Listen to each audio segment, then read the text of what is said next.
Hello everyone, and I'm going to try to read the book again. אני אקרא את הספר עוד פעם, מההתחלה עד הסוף. אני אקרא את הספר קורדורוי. קורדורוי זה ספר שסבתא גרמה קנתה לילדים שלי, להורים שלכם, ואנחנו קראנו לכם את הספר כל פעם שהלכתם לישון. בואו נתחיל.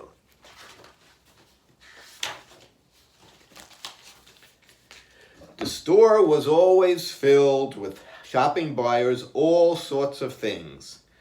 But no one ever seemed to want a small bear in green overalls.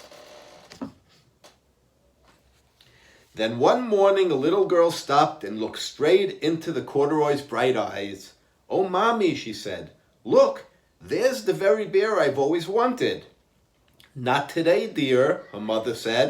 "I've spent too much already. Besides, he doesn't look new. He lost the button to one of his shoulder straps."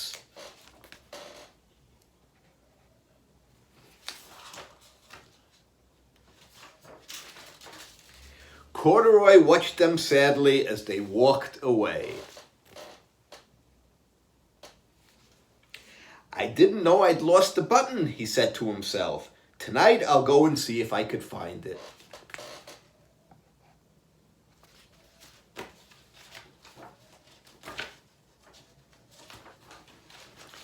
Late that evening, when all the shoppers had gone and the doors were shut and locked, Corduroy climbed carefully down from his shelf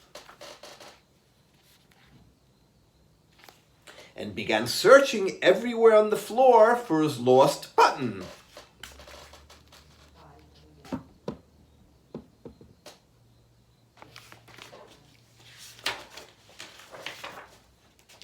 He stepped off the escalator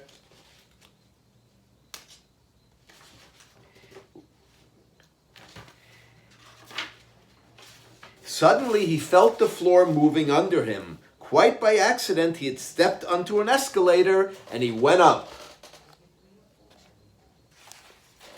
Could this be a mountain? He wondered. "I think I've always wanted to climb a mountain." He stepped off the escalator as it reached the next floor. And there, before his eyes, was the most amazing sight. Tables and chairs, lamps and sofas, and rows of beds. "This must be the place," Corduroy gasped.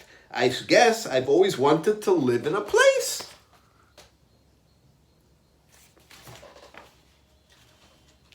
He wandered around, admiring the furniture. "This must be a bed," he said. "I've always wanted to sleep in a bed."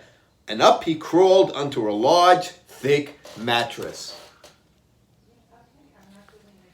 All at once he saw something small and round.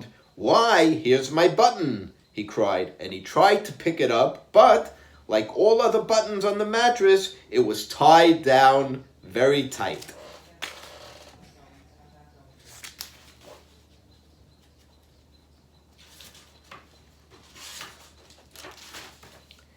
He yanked and pulled with both paws until pop, off came the button, and off the mattress Corduroy toppled.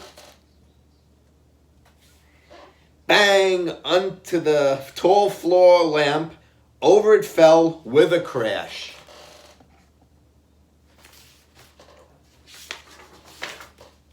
Corduroy didn't know it, but there was someone else awake in the store. The night watchman was going his rounds on the floor above.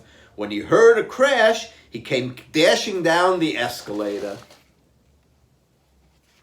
"Now, who in the world did that?" he exclaimed. "Someone must be hiding around here."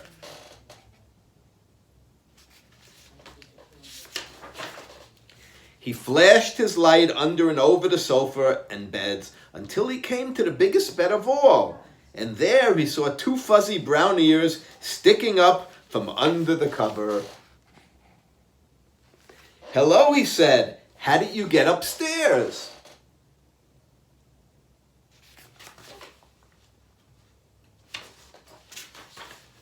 The watchman tucked Corduroy under his arm and carried him down the escalator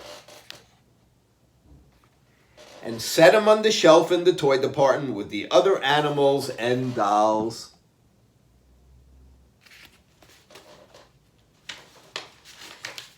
Corduroy was just waking up when the first customers came into the store in the morning.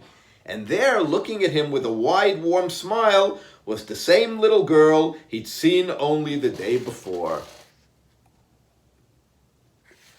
"I'm Lisa," she said, "and you're going to be my very own bear. Last night I counted what I saved in my piggy bank, and my mother said I could bring you home."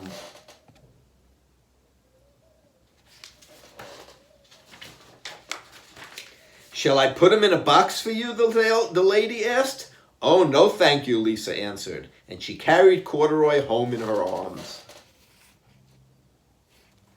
She ran all the way up 4 flights of stairs into her family's apartment and straight to her own room.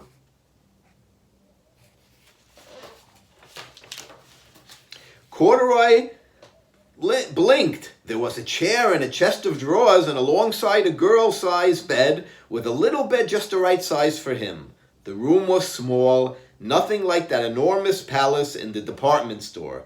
"This must be home," he said. "I know, I've always wanted a home." Lisa sat down with Corduroy on her lap and began to sew a button in his overalls. "I like you the way you are," she said, "but you'll be more comfortable with your shoulder strap fastened."